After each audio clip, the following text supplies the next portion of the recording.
Welcome to Traveling Oracle, the magical podcast, where we talk energetics, spirituality, and how you can use this etheric knowledge to drastically change, transform, and up-level all areas of your life.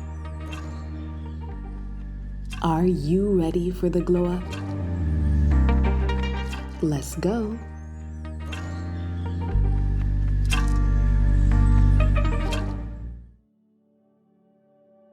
Hello, my loves, and welcome back to the Traveling Oracle, a magical podcast. I'm so happy to have you here.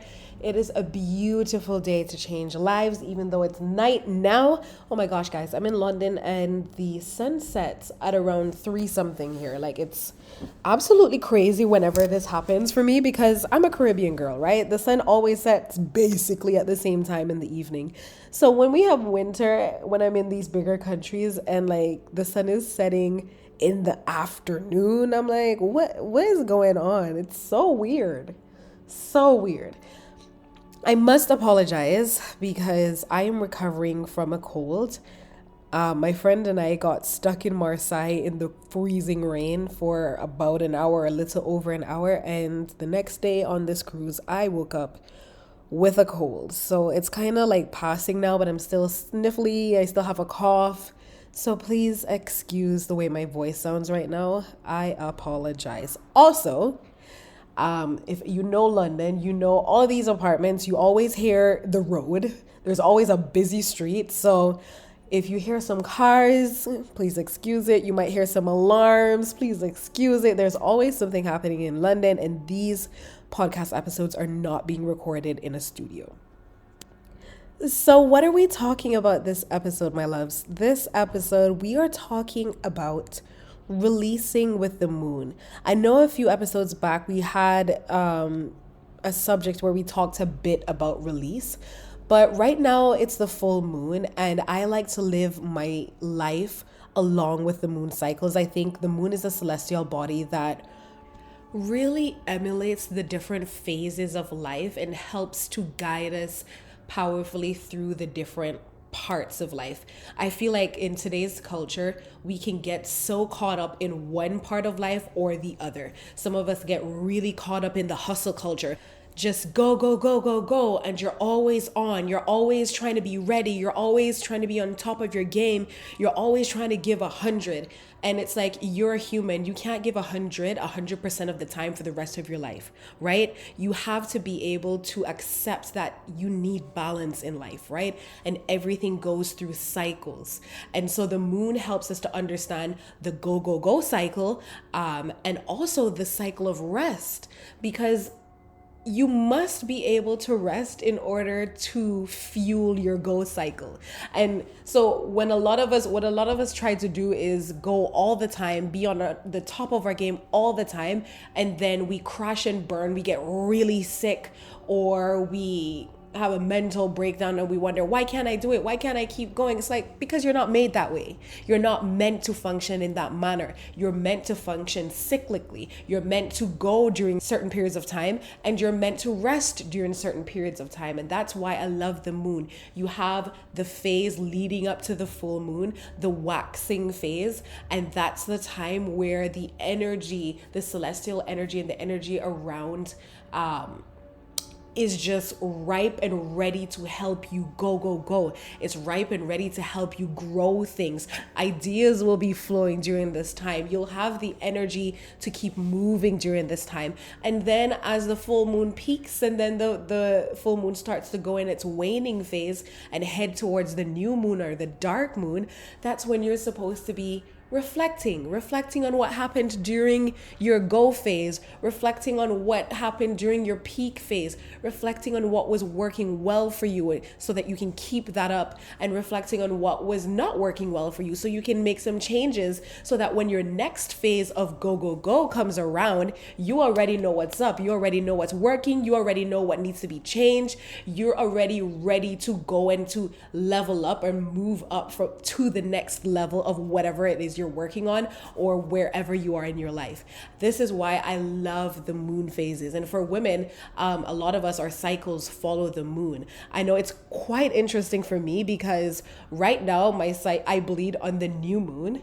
When I was in Bali for 6 months, I bled with the full moon. And so it's really interesting because a lot of people think this stuff is like absolutely crazy woo-woo stuff, but the moon is a celestial body that powerfully influences our oceans. It is ludicrous to think a celestial body that influences oceans would have no impact on the human body when the human body is made up of 70% water. And so before I began my spiritual journey, before I had my spiritual awakening, or at least my first one, I was being powerfully influenced by the moon without realizing it.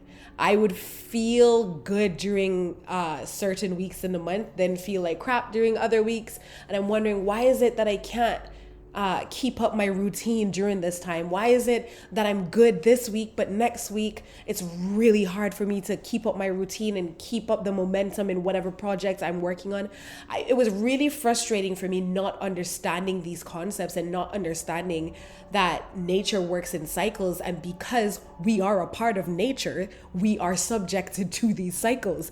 My body was flowing with different cycles. My energy was flowing with different cycles, and I wasn't understanding it. And so I was scheduling things to be done during times where I had no energy. And I had times when I had lots of energy where I was doing nothing. I was just working against myself.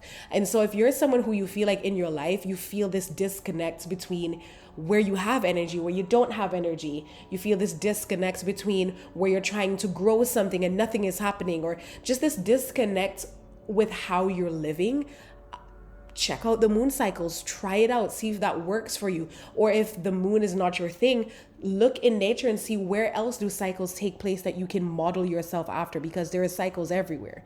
There are cycles everywhere in life. Even just in the working industry, I have I have a professional certification in project management. And so it's interesting because there's a whole project cycle as well. It's like anywhere you look in life, it's all about cycles. And when I think about cycles, I'm brought back to the fact that it's all about balance. And as the moon is full right now, as I'm recording this message, we're heading into the waning phase of the moon. And I am being called again to speak about release. As humans, we seem to have this huge problem with release. We like to learn and learn and learn. We like to take in and take in and take in. We like to collect and collect and collect, but we hate to let go. We hate to release. Somehow we've associated. Ooh, that dog frightened the crap out of me.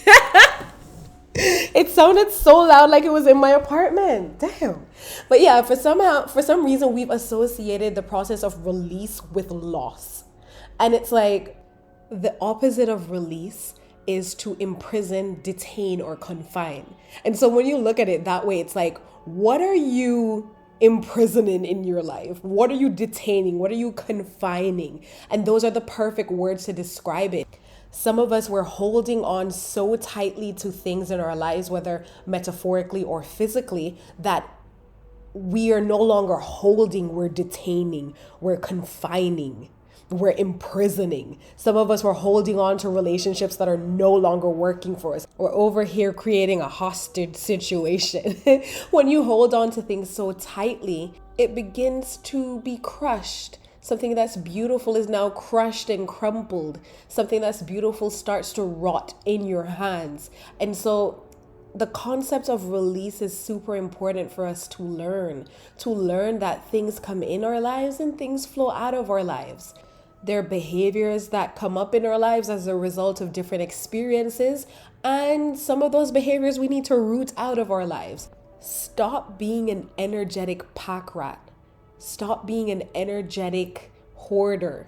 Allow things to flow through you. Allow bad experiences that come your way to flow through you. Some of us we hold on to bad experiences. We're not letting that shit go. Like, we hold on to negative experiences. We hold on to hurt. We hold these grudges against people who've wronged us or who we've perceived to have wronged us, forgetting that everyone else is also going through their own shit. Other people are also trying to grow and evolve, which means that they have their bad days, which means that you will see the shadow aspect of their personalities. Sometimes good people do bad things and they learn from it and they move on. We're all here learning, and that's something I had to learn for myself. You know, some people who have hurt me in the past, some people who've done me wrong.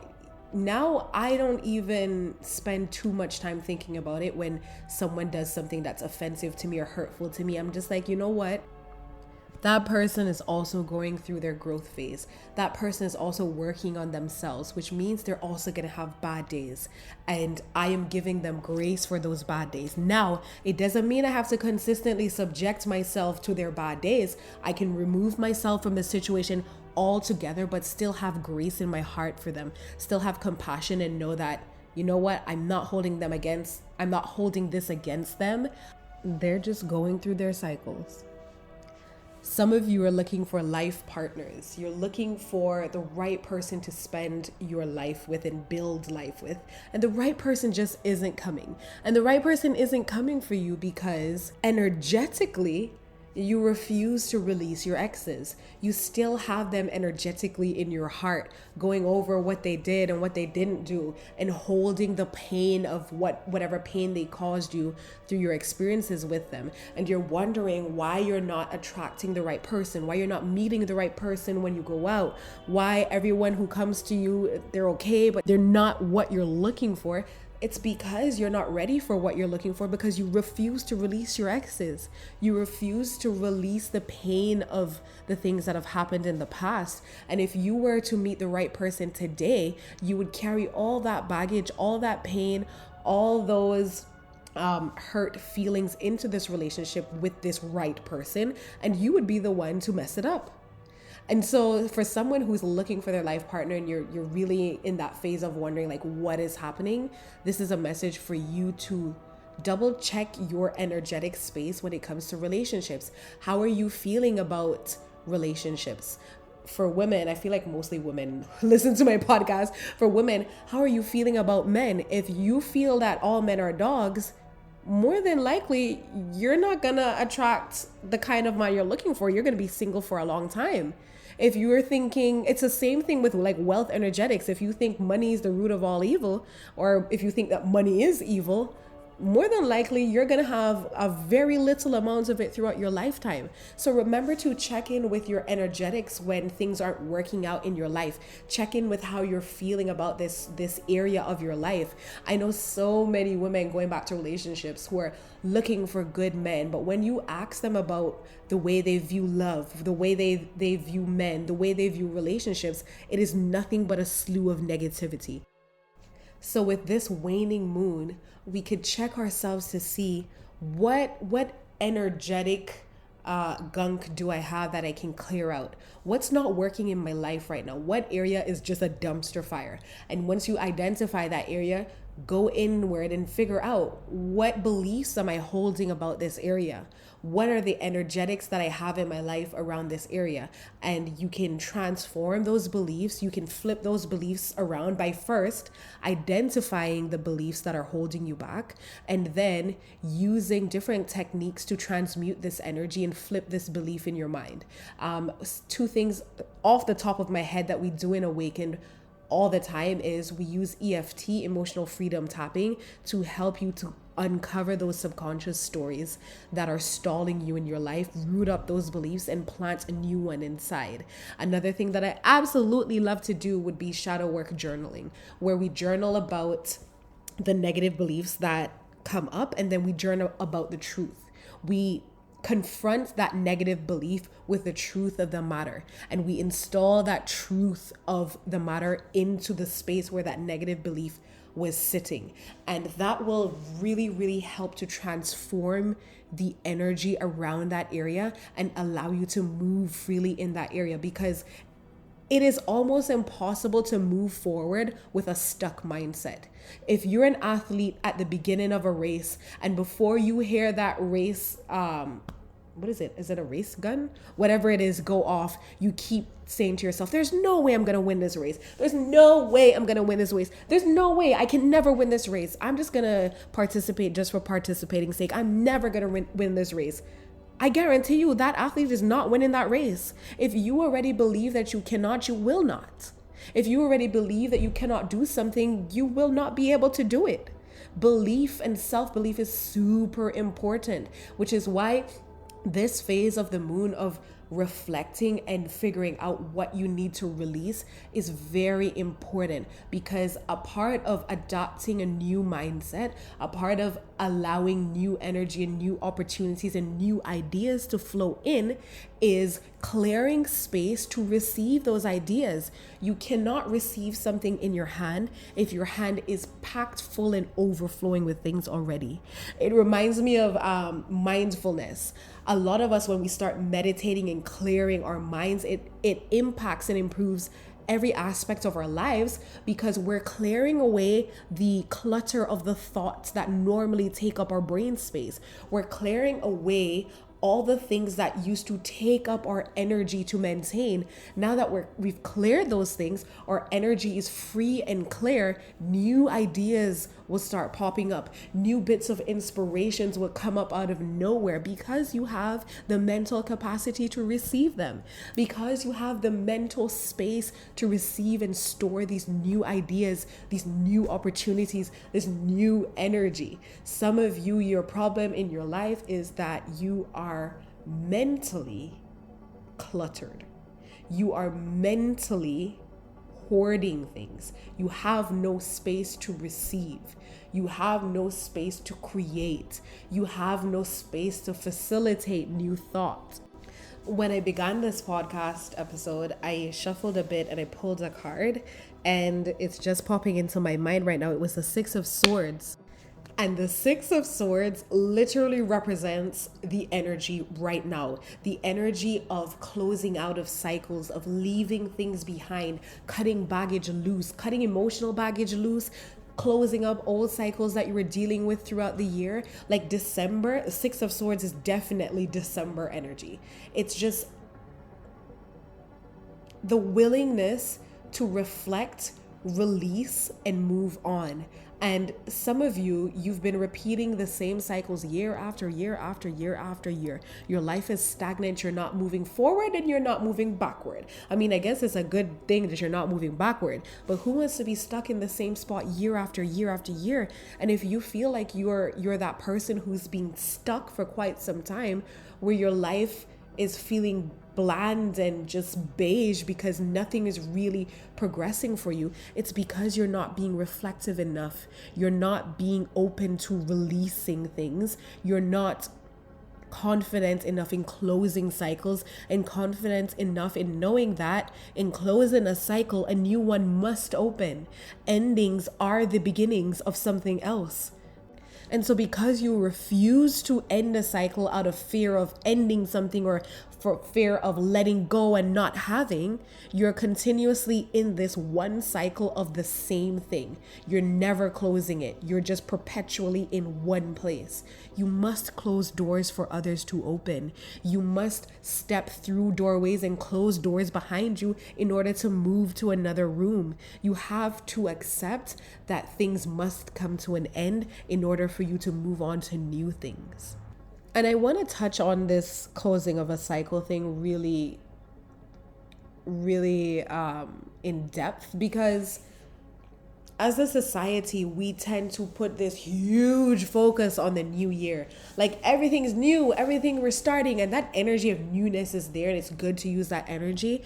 But what we tend to forget is the energy of closing out in order to start something new. Some of us, every year we try to start something new, but all we're doing is dressing up our old cycle as a new cycle. And then halfway through the year, we're like, oh yeah, God damn it, I just put a lipstick on a pig. This is the same pig I had last year. Is this in a new pig? It's the old pig in new lipstick. And it's because you're not closing out cycles. You're not reflecting and you're not releasing. And so I'm pleading with you this December to put as much energy in reflection of the year, put as much energy in reflecting on what has happened for me during this year, what went well for me during this year, what have I created during this year, what have I achieved during this year, and then what didn't work for me this year, what did I try to do and I failed miserably at, what worked halfway but didn't give great results, what's happening this year that I need to make sure that I bury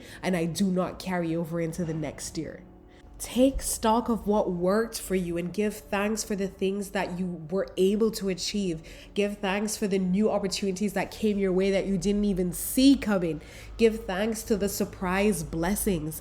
The end of the year is an energy to reflect, give thanks, and release what's no longer serving you. Short message today, guys. I hope it will help you in wrapping up the cycle that is this year before you enter the new year and before you start to embrace new energy. And as you start to reflect on the things that have happened for you this year, as you start to close down the cycle of 2022, if you are determined that next year is going to be the year that you are going to powerfully change the trajectory of your life, Awakened is waiting for you. I've just completed the first cycle of Awakened. The reviews are in, and let me tell you, they are astounding. The transformational energy that's housed in the pre-recorded content, the transformational energy that's housed within the live sessions, it's powerful. Remember, for those of you who listen to the podcast, will receive this transformational coaching program at its early bird discount that only happened